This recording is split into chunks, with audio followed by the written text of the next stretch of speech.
Hello, this is the PowerPoint presentation for my research paper on the impact of stress on learning. As you will see in this PowerPoint, stress can impact a student in a variety of ways, and stressors themselves can come from various sources and endure for varying amounts of time. In this presentation, I will focus specifically on how stress impacts the brain, memory, and learning. Okay. While there are many stressors in life, and experts say they are only increasing due to technology and the very nature of life, which is fast-paced and ever-changing, I have narrowed down stressors for students into 4 distinct categories. Experts have found the most common stressors for kids and adolescents to be personal, academic, social, and financial. First, students endure personal stress from relationships, issues in the home such as abuse or divorce, and from other stressors including body image or self-esteem issues. Again, these are very broad categories that can encompass many issues. Secondly, academic issues include school pressures, including homework and getting good grades. In adolescence, these stressors can include getting into a good college. Many social stressors today include technology, whether through social media or other online platforms. Many students report feeling stressed by bullying or being involved in unhealthy relationships. Lastly, students today face financial stressors, and maybe even more so than one would think. Many students come from families that lack essential resources, such as sufficient food supplies, or they come from homes where students must help contribute to the family income early on in life. This creates stress on the student and adds to stress in other areas, such as school and relationships. Furthermore, many adolescents fear that they will not have enough money to attend college or be successful in life. In short, today's youth face many stressors and endure significant challenges to learning, especially if they come from disadvantaged homes. This stress can be acute, meaning it lasts a short amount of time, or it can be chronic, which means it lasts for a significant amount of time. I mention this because whether or not stress is acute or chronic has a significant impact on a student's life, both physically and emotionally speaking. I will go into this more later in the presentation. Okay, so how does stress impact learning? First, it creates a fight, flight, or fright, or a freeze response. This impact is a direct result of how stress impacts the brain, which we'll go into in the next presentation, or in the next slide. The amygdala specifically is responsible for helping a person detect fearful situations. So as a person endures more stress, endures chronic stress, they constantly live in that fearful, frightful, or the need to flee. They're going to live in that response. And so this impacts learning because it doesn't create a student that is present. It doesn't create a student that is willing to receive more information because they're on defense and they're constantly in a defensive mode. So this definitely impacts learning. Also, it creates a short attention span. This, again, is a result of how stress affects the brain, specifically the hippocampus, which is responsible for both short-term and long-term memory. So the hippocampus itself gets damaged from stress, and this reduces the size of it and reduces a person's ability to maintain attention. So sometimes when you see those students that may have a difficulty paying attention if it's not related to a specific learning challenge such as ADHD or ADD, then this may be a reason why you see that short attention span in students.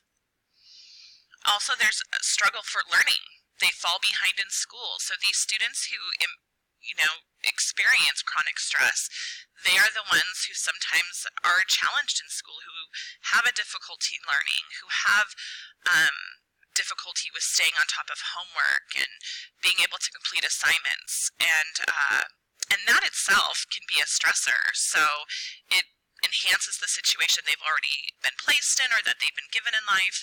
And so it just creates more stress for them. There's also a distrust of adults because of this first response of fight, flight, or fright.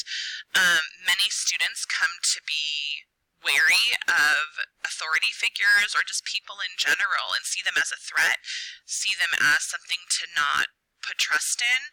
And so this can also affect and impact learning, because if a student doesn't trust a teacher, then they may not see what they have to teach as being valid.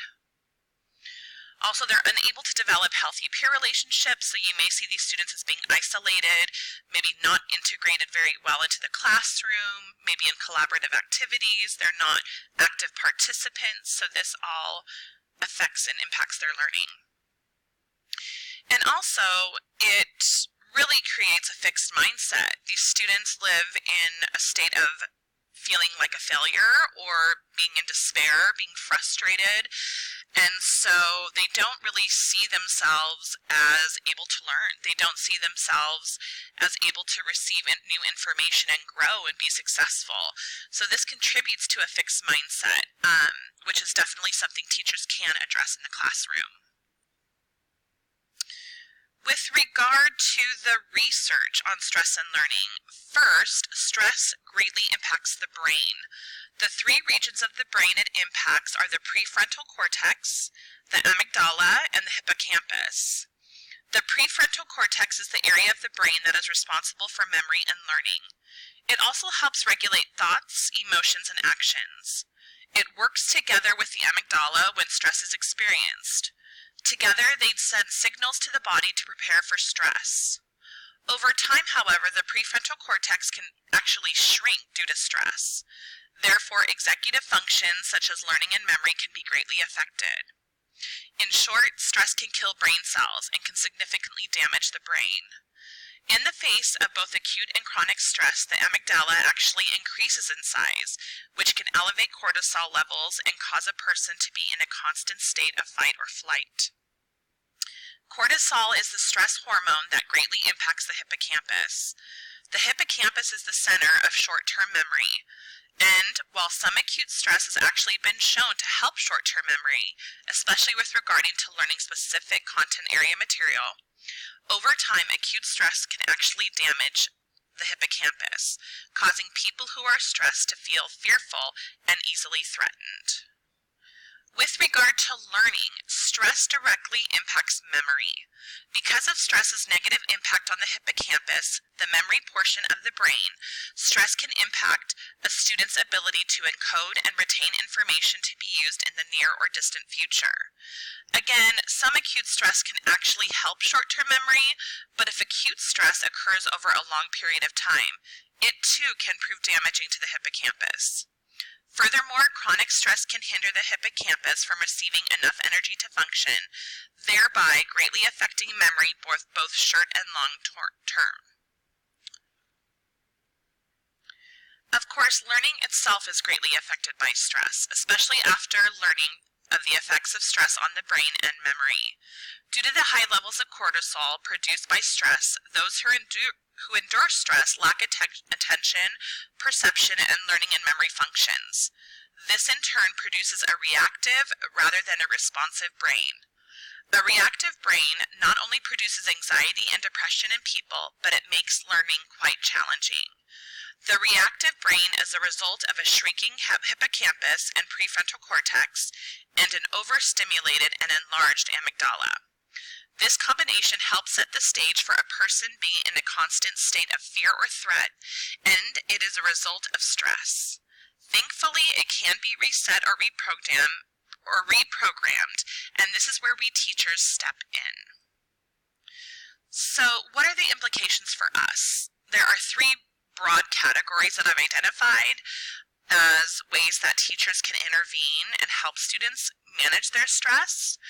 The first is being through the classroom environment, just being a positive role model, being a positive example, with the teacher being the person who students can come to and talk to and listen. that is most important for these students who endure stress. Also, creating a classroom environment that's not too cluttered, that's free of a lot of extraneous materials, whether they be visual aids or just resources around the classroom. Just creating a clean environment for these students that's positive and bright, but not overly done, because that can be overstimulating and actually produce more stress. Next, with regard to strategies and procedures, it's really important that teachers keep things simple, that they are very clear with students, and that homework is not given in excess, and that specific student situations are regarded. So just kind of eliminating noise when possible and eliminating any further stressors for these students. Lastly, helping students with a growth mindset, showing students that, yes, we all endure hardships, but these hardships can help make us better people, better students, and can actually help us learn. Thank you so much.